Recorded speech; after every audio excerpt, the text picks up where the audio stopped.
Alright, so now you got the hang of how much pressure it takes to make the strings ring using a slide. So the next thing you can focus on, I call, is muting. Muting the strings with the fingers below the slide, meaning on the far side of the slide, away from the body. So in my case, since I play with the ring finger slide, I'm using my first two fingers to mute.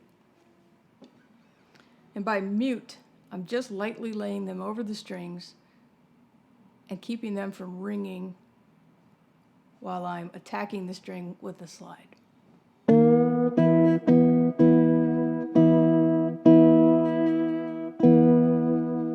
Without doing that, you still get a ring, but it's a little sloppier and it's a little harder to manipulate as you're playing faster.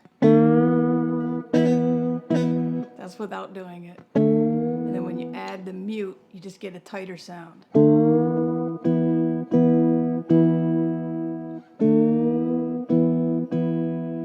So a little exercise you could do is using the 3 dots on your guitar, the minor third, the fourth, and the fifth.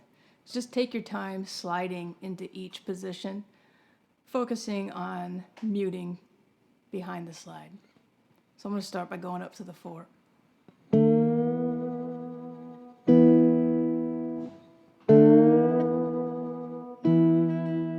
I'm going to slide up to the 5, 4,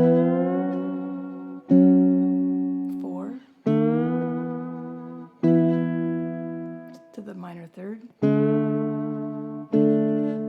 Go ahead and play the 1. Sounds very bluesy. From the 5 to the 4, minor third, and then the 1.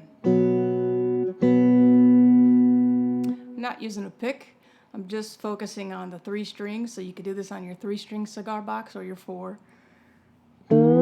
Just plucking all the strings at the same time using my thumb on the bass string.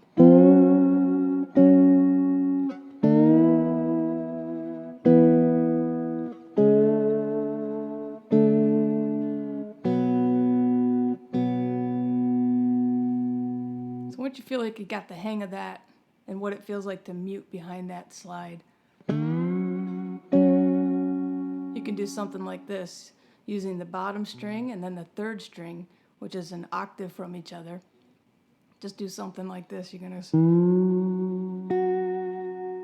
I'm just stroke down on the bass string and then up on the 3rd string. The same position. Down to the 4, minor third.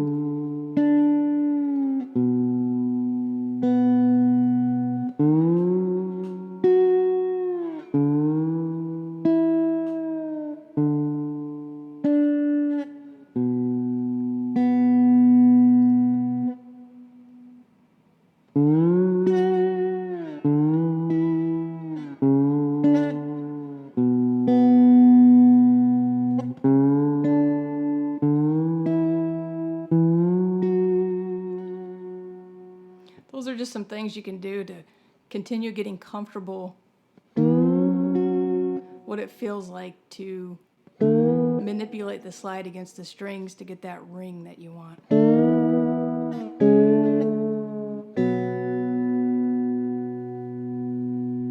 All right, look forward to the next one. Happy practicing.